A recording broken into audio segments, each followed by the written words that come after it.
好端端的凤袍，怎么就给弄坏了呢？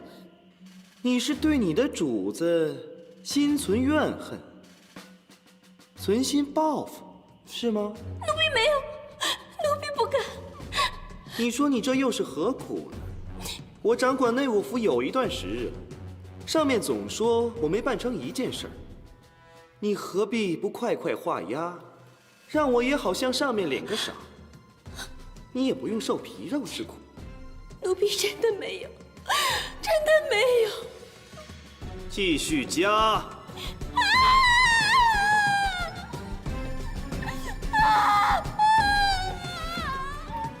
公公，有名新者库的宫女说2件凤袍换错了，特地给公公送来。停！公公，都是我不好，我把这件孝庄太皇太后的凤袍洗了，拿去供奉，一不小心给忘了，才让公公错把要烧掉的那件旧凤袍当成了孝庄太皇太后的那件凤袍。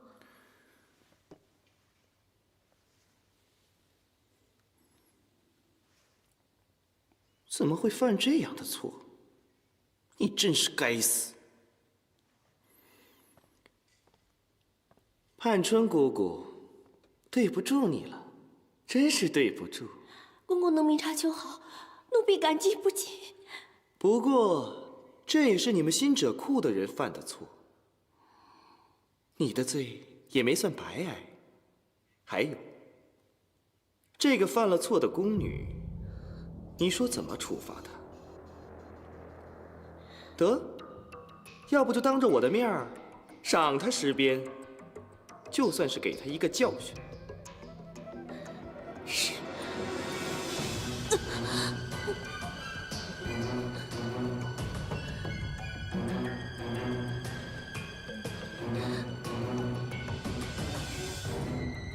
怎么还不动手？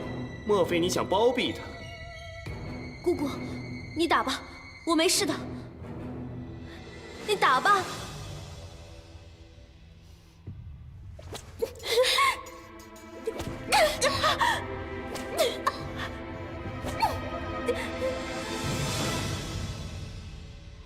为什么要救我？我不要告诉我，真的是你放错了。我的眼睛很尖，我明明记得孝庄太皇太后的凤袍上下摆绣的是蓝线，而你送来的那一件，绣的是紫线。这本来就是我们的错，让姑姑带我们受过，实在是过意不去。我平时这么对你们，难道你不恨我吗？如果我真的死了，不是随了你们的心愿了吗？在宫里讨生活，总是身不由己的。我想姑姑也一定不是这样想的吧？你给我住嘴！你不要以为你救了我，对我好，我就会感激你。我告诉你，从明天开始，我只会对你更严厉，你听见了吗？你现在就给我滚出去！滚！是。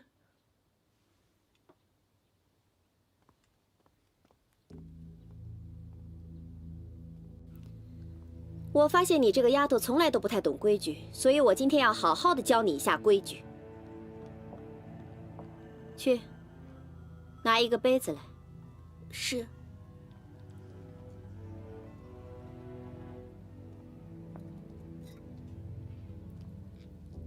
把手伸直。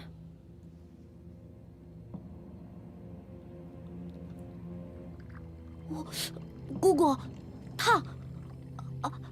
哎，姑姑，烫是吗？烫也得忍着。如果你什么都不能忍的话，这在宫里以后怎么生存？姑姑，我再拿一个。是。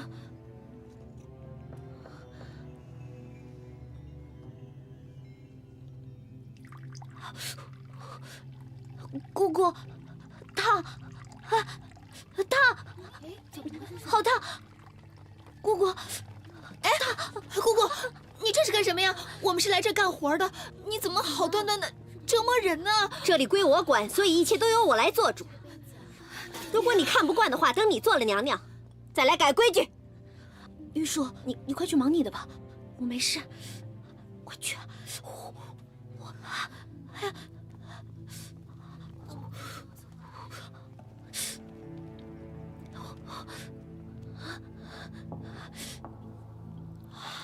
这个治烫伤是最好的。来，我来吧。实在是太过分了，照我说啊，你就不应该救他。你看他现在把你伤成这样，早知道就该让他死在内务府算了。我们又不是神仙，哪算得到那么多事啊？只要问心无愧就好了。哎，莲儿姑娘这么想就对了。这宫里啊，里里外外黑暗的地方多了去了。您要是天天这么计较，那活着就没劲了。倒不如说找个机会往上爬，等飞上枝头了再收拾他们也不迟啊。你有机会啊？哎，快说说，快说说。我都这样了，有什么机会？说了等于没说。玉树。对了，玉树姑娘，我给莲儿准备了一些瓜果，在我屋里，她手上不方便，您能帮她取一下吗？有我的吗？当然了。好啊，那你们在这里等我，我马上回来。你为什么把它支开啊？莲儿姑娘看出来了。你要送我瓜果，现在都已经捧在怀里了，干嘛还要他去拿呀？莲儿姑娘真是心细如尘啊！我跟你讲啊，明儿晌午，你在御花园的石子路上光着脚走路，到时候会有奇遇的。奇遇？你听我的就对了。苏公公，谢谢你为我着想。你知道的，我真的不想攀龙附凤。是，我知道你没想过，也不需要。可你身边的人呢？你这些日子遭遇了什么？你清楚，我也清楚。虽然你福大命大，逃过了一劫，可是你能保证每次你都能这么幸运吗？万一你要真出了什么事儿，你怎么办？你身边的人怎么办？玉树姑娘怎么办？你的母亲怎么办？你妹妹怎么办？你想过没有？机会只有一次，转瞬即逝，去不去，你自个儿掂量吧。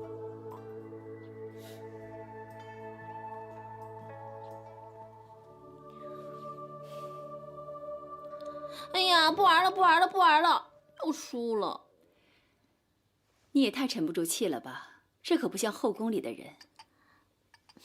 可是皇上说了，他说就喜欢本宫这样的，没心没肺。那是因为你还是新宠，等日子久了，你的花容月貌没了，看皇上会不会像现在这样娇惯你。那，到时候再学嘛。反正说实话，表姐，这些玩意儿啊，我是真不喜欢。我倒是宁愿啊，有空就和宫女们去逗猫，那可好玩了。你呀，真是像个孩子似的。如果这样下去，迟早你是要吃亏的。好了好了，我知道表姐最厉害了，表姐又有自律，又懂心计，但是到头来，你不还是在冷宫里待了很久吗？本宫也只是一时疏忽被打入冷宫，本宫多么不希望你重蹈本宫的覆辙，可你却……好了好了，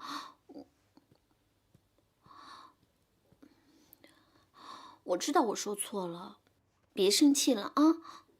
我看今天啊时辰也不早了，皇上一会儿就该来了，你先回去吧，明天我去找你，我保证好好学。皇上今儿个是不会来了。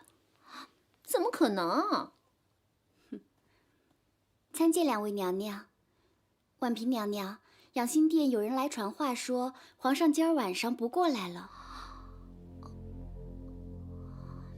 下去吧。是。你瞧，我说什么来着？你还不信？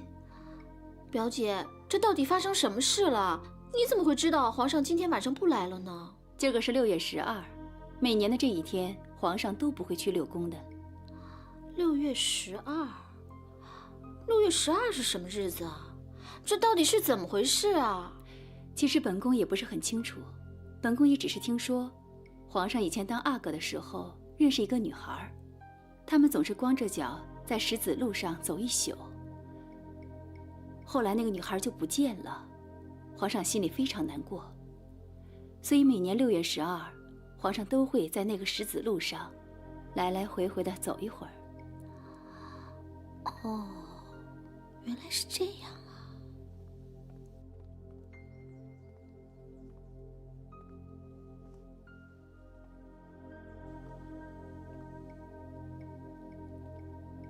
如果我遇到了皇上，我真的能跟他在一起吗？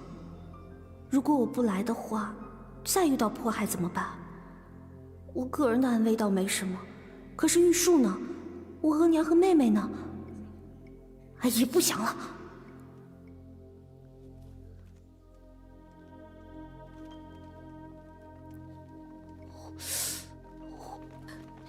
再下去！哎，你们干什么呀？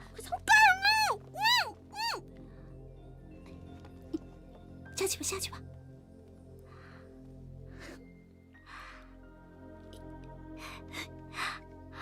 哎呦！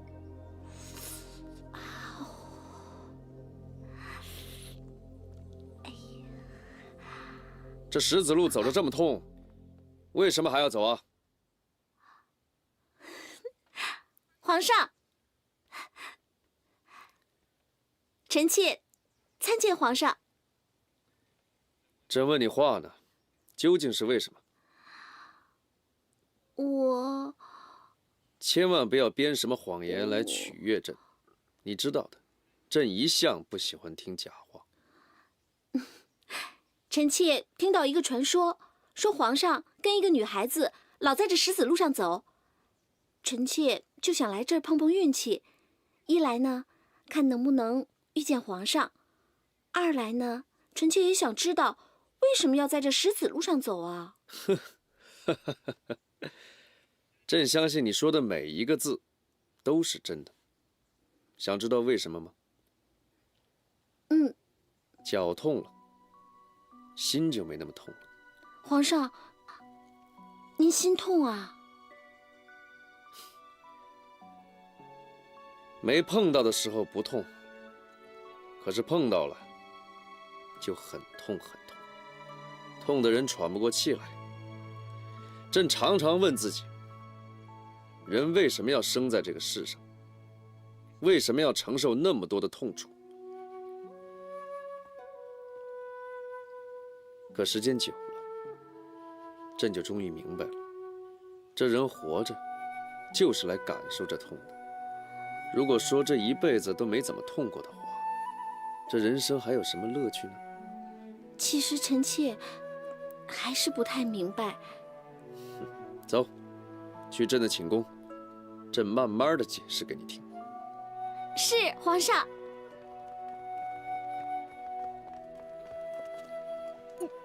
你们干什么？这不是你该来的地方，我们走。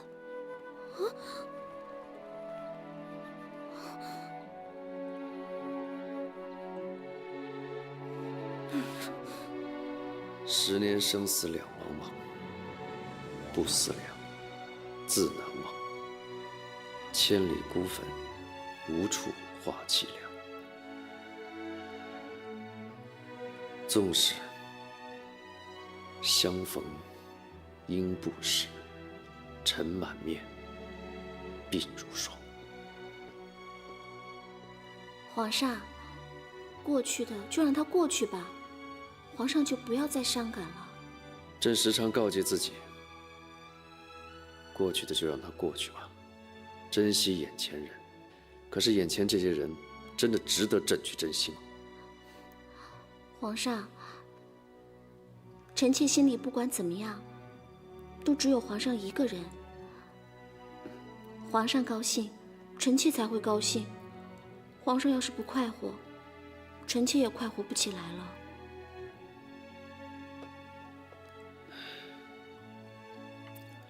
朕知道你心里有朕，朕要看奏折了。你去拿点吃的来，好好的陪着朕坐一会儿。是。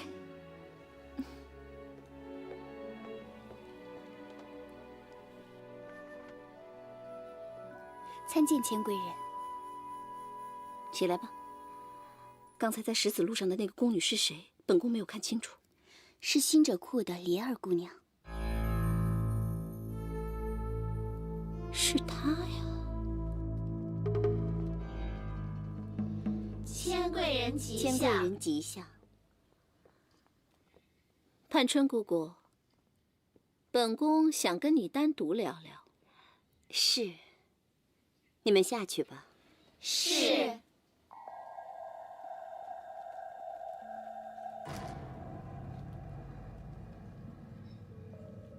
姑姑啊，本宫上次吩咐你的事做得怎么样了？娘娘说的是莲儿。莲儿这个姑娘人挺好的，没有半点争宠之心。况且她人在新者库，什么事情也做不出来。奴婢求娘娘高抬贵手，就饶了她吧。饶了她？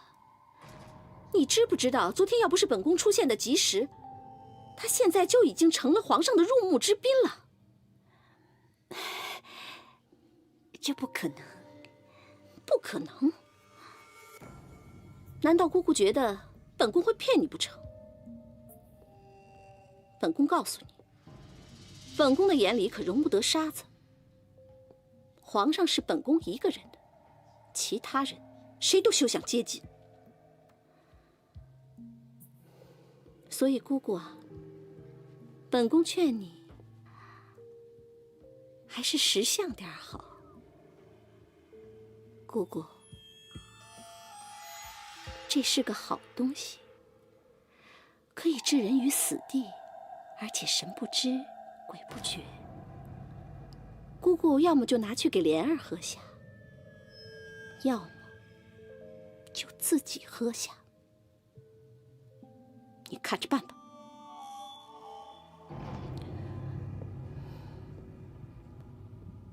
对了，本宫突然想起来，最近新者库好像出了很多事，到底是害群之马呢，还是姑姑你管理的不善？要是姑姑管理不善的话，按宫规该怎么处置呢？哦，对了，本宫想起来了，好像是要送隆福寺去照顾那些退役的老太监。哎呀，姑姑啊，本宫听说那些老太监可吓人了，他们半夜会起来拔人的指甲，还对着你又啃又咬。姑姑啊，相信你是不会想到那种地方去的，对吧？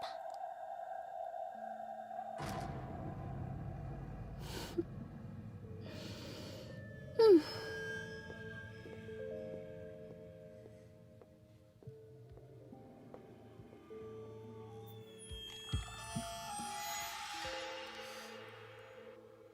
还烫吗？还行。放下吧。知道你为什么不觉得烫了吗？因为你手上有了茧子，有老茧隔着，就显得不那么烫了。这也是我的姑姑这么教我的，只可惜我看不到你完全不烫了。姑姑，你说什么？没什么。你知道我为什么要这么训练你吗？不知道。因为这宫里头跟外头不一样，这里面到处都是陷阱。记得我年轻的时候，给皇太后奉茶，那个水很烫，我一拿到手里就打翻了。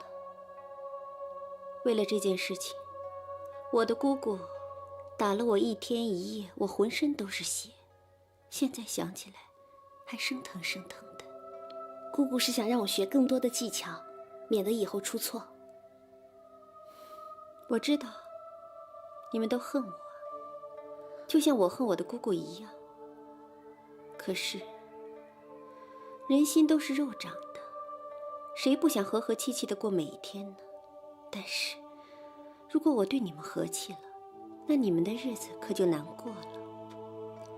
在我面前出错，顶多就是打你们几下；如果在主子面前犯错，你们的脑袋就会搬家的。我明白了，姑姑，你真是个好人。好人也好，坏人也罢，什么事情过去了，就记不住了。有一天，你们要是坐上我的位子，你们就会明白的。不早了，回去歇着吧。莲儿，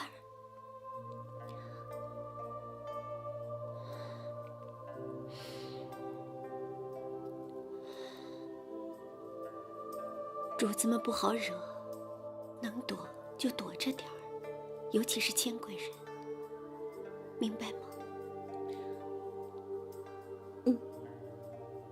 去吧。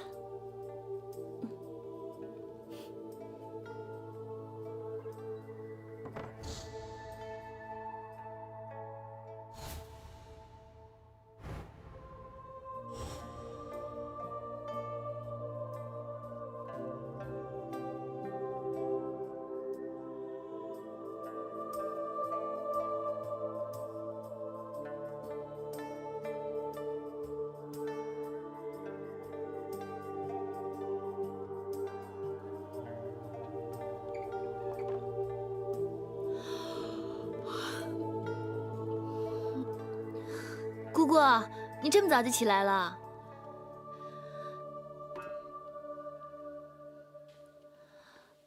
姑姑，你怎么了？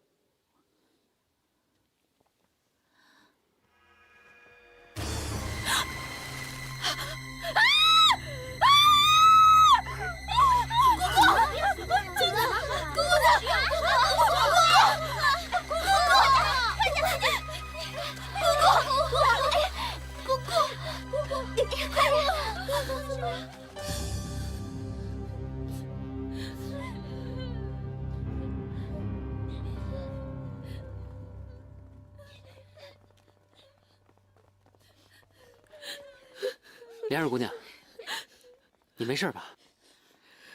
他一直在哭，你劝劝他吧。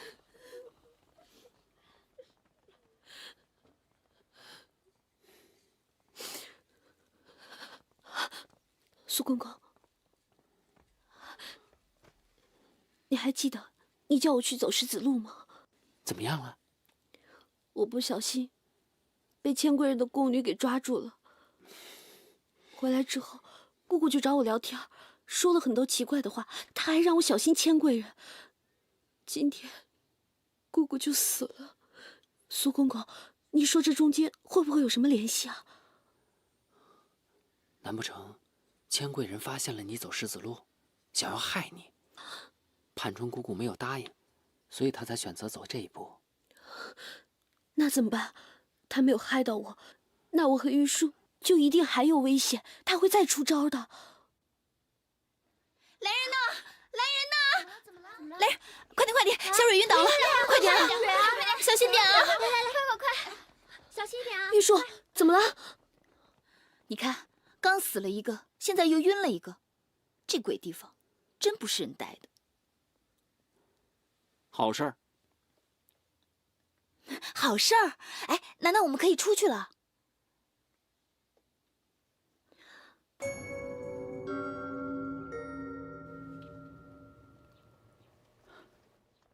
李太医，这边走。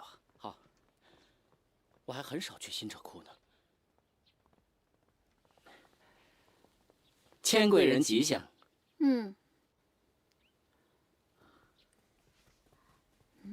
站住！两位这么急匆匆的上哪儿去啊？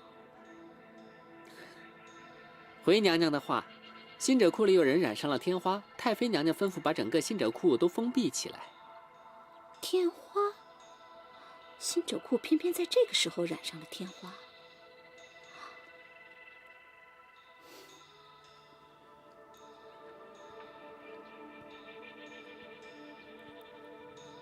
苏公公，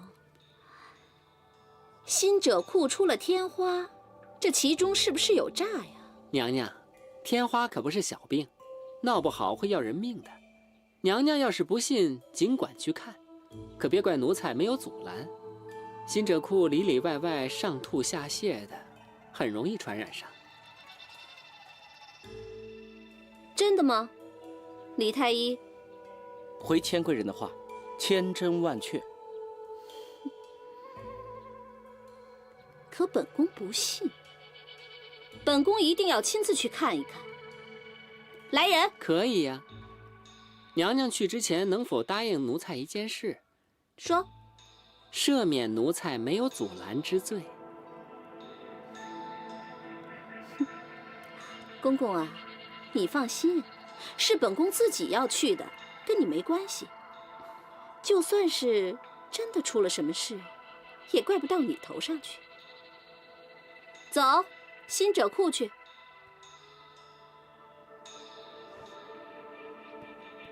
都是死人呐，胆小鬼！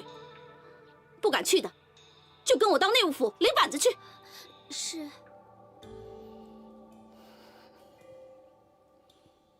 娘娘请。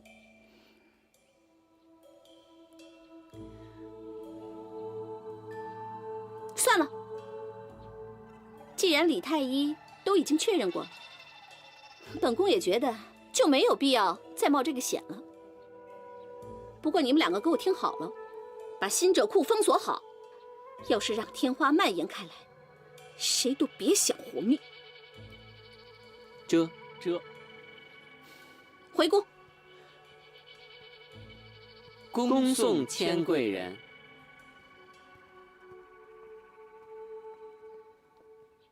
李太医，救人一命胜造7级浮屠，李太医慈悲为怀，受奴才一拜。哎，苏公公，快请起。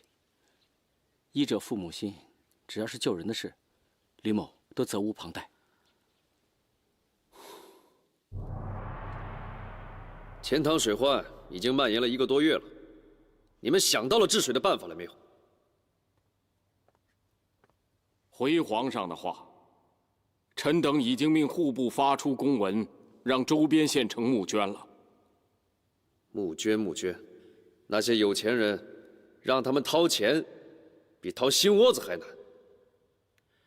这样吧，先从国库里拨10万两去安顿，其余的另想办法。这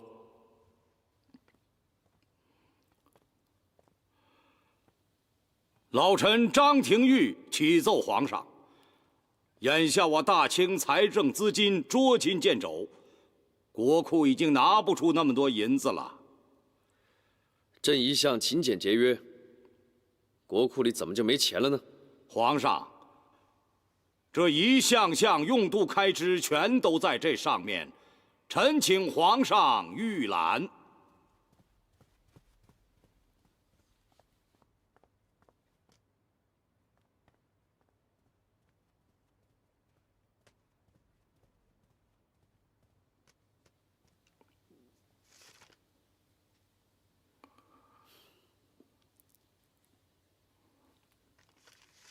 好了，这件事一时半会儿也没有定论，你们退朝吧。张廷玉留下。臣等告退。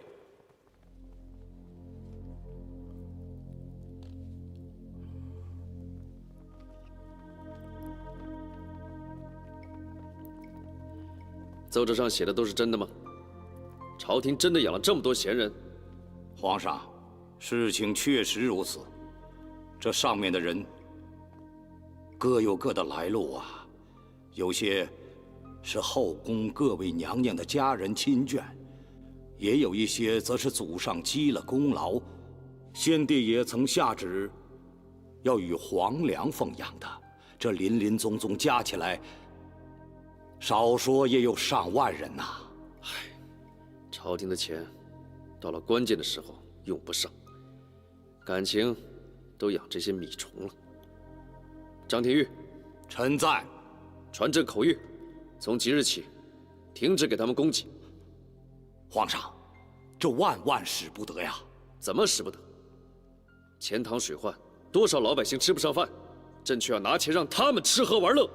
皇上，老臣也一直在思虑着要开源节流，可是要动这上面的人是万使不得呀，因为他跟我们满蒙各方势力都有牵连，一旦处理此事，必会触动很多人的既得利益。到那时候，恐怕会给皇上带来很大的麻烦呐。那该怎么办？老臣以为，不如皇上挑选一个合适的人选，替皇上出面，做到进退有路才是上策啊。哦，我们当然指望此人能处理好此事，这是最好的。可是万一他处理不好，得罪了各方势力，惹起了公怒，皇上尽可推得一干二净，就说不知道。届时只需将此人推出，了结此事，这样皇上就没有什么麻烦了。那朕得找一个可靠的人选了。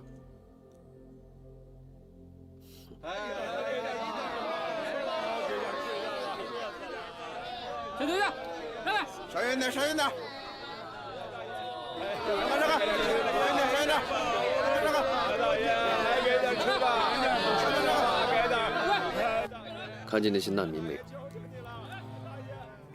看到了。他们都是从江南逃过来的。这次水患死了不少人，逃出来的还好，好歹还有口饭吃；逃不出来的，不知道会惨成什么样子。朝廷有什么对策吗？哼，没有什么对策，无非是募捐募捐。你想想看，这银子到了自个儿口袋里，谁愿意掏出来？朕本来想拿国库里的银子顶一顶，没想到国库里居然没什么银子了。去哪儿了？你看看吧。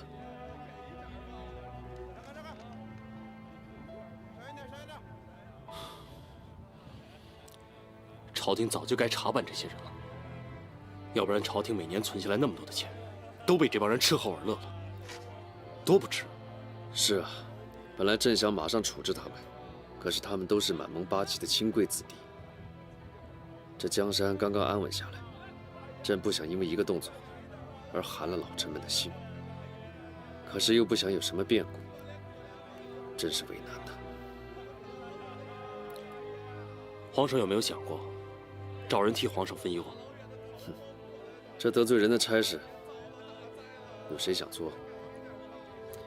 本来17弟你是个最佳人选，可是朕怕交给你之后，额娘会多想。你也知道，我们之间有些误会，朕不希望这误会加深一层。只要皇上相信臣弟，臣弟一定竭尽全力，给皇上一个满意的结果。至于额娘那儿，皇上放心，我会去跟额娘有个交代的。你真的想接着烫手山芋？为国为民，责无旁贷。大清朝能多几个像你这样的人就好了。大爷，闪开！大爷，闪开！大爷呀！来，大爷，给点闪开！大爷，闪开！别走啊！你别走啊！王爷，哎呀，王爷，来，快来！来，哎，干什么呀你们？哎，你们干什么呀？来人呐，去拿热水。是。阿嬷，你去请大夫。元寿，你去朝廷给17爷告假。是。走。哎，佳佳，你们这是要干什么？王爷，我听阿玛说，皇上要你去裁员，这事很凶险。我一个女人家不知道该怎么办。我想了半天，只有装病一条路。来，王爷，快躺下。哎，行了，你就别闹了，这跟皇上有什么关系啊？这是我自己要去做的。王爷，我……老师，17爷，你知不知道这件事的重要性？你知不知道会有什么样的后果？学生知道。那为什么还要答应皇上呢？万一惹恼那群老臣，会有什么后果？你要家家怎么办？你要整个国亲王府怎么办？老师，你先别着急，你先听我说。这次的钱塘水患实在太严重了，您看到那些逃到京城来的难民没有？一个个全都惨不忍睹。那些拿着国库奉养的人，不是听书遛鸟，就是吃喝玩乐。您说这公平吗？不公平。可这世上哪有公平？现在对我们来说最重要的是你的平安。老师，我不这么看。有国才会有家。如果任由这种现象继续发展下去，这次钱塘水患没有钱，下次黄河灾区也没有钱，那将来会怎么样？造反四起，民不聊生。就算我们这些贵族能够苟活于世，但是我们又有什么脸面去面对我们的老祖宗，面对我们的百姓呢？17爷，老师，这件事情总是要有人做的。您和佳佳关心我，我知道。如果我不去做，别人去做，他们的家人一样会心疼。既然总有人要迈出这一步，那还是我去做吧。十七爷，十七爷，阿玛，算了，我们唯一能做的就是让他没有后顾之忧。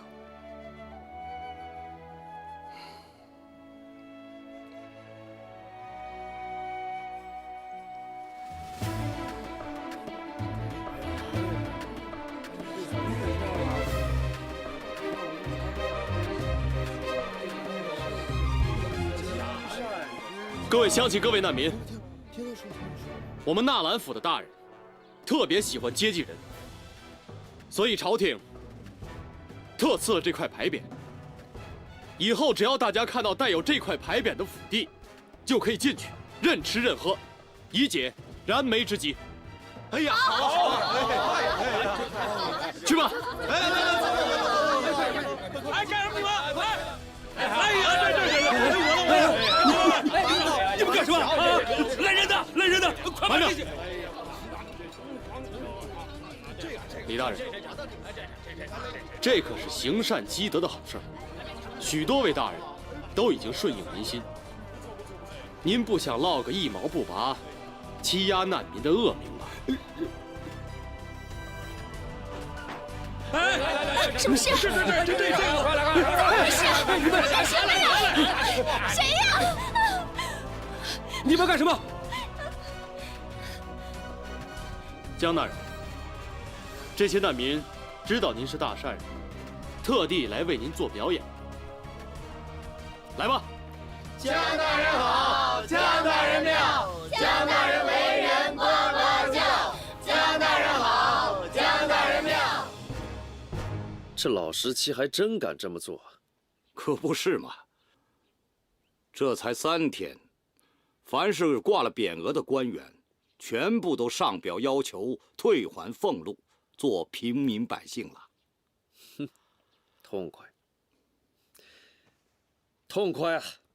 再这么下去，国库里的银子很快就会富足起来。关键是，微臣担心这把火会不会烧到皇上身上来。皇上，您想啊，这钱都已经出了，谁不想标榜自己是个善人呢？所以，就算有满腹苦水，也只能憋在肚子里了。这些人就得这么治。只是这17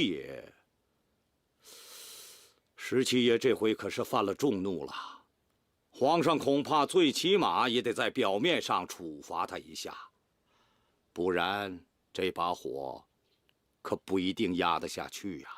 这老17帮了朕这么大一个忙，朕要是再处罚他的话，这不让全天下的老百姓都骂朕是昏君吗？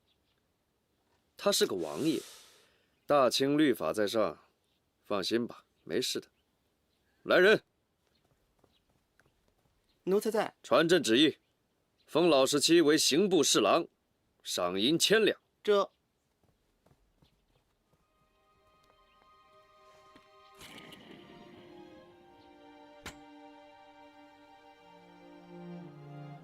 这些都是皇上赏的，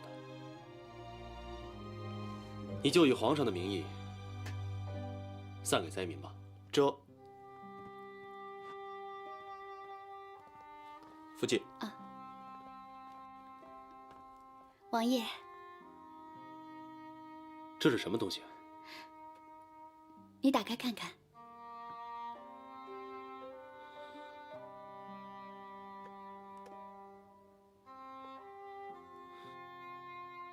这什么意思啊？我听二嬷说，这几日你把府里所有值钱的东西都拿去变卖接济灾民了。我想，万一你要花钱了该怎么办？我就把自己的一些积蓄拿来，你先用着。这是你的东西，我怎么能用呢？再说了，我也没有什么需要用钱的地方。怎么没有？你忘了10天以后是什么日子了？10天以后？你真是忙糊涂了。10天以后是额娘的寿辰了。哎呀，糟了，我怎么连额娘的寿辰都给忘了呢？这该怎么办啊？得给额娘准备什么礼物呢？你别着急，你慢慢想，想到什么再买也不迟。那我先不打扰你了，你忙吧。哎，你不能走，你是女子，一定知道女子喜欢什么。要不你陪我一块儿去买吧。走。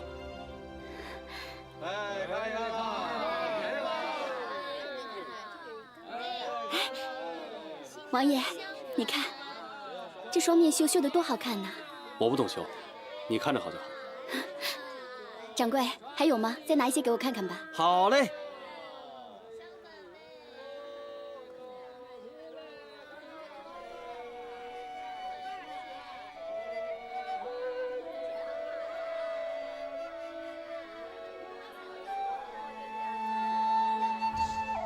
就是他就是我的心上人，这就不算犯规了吧？是不是啊？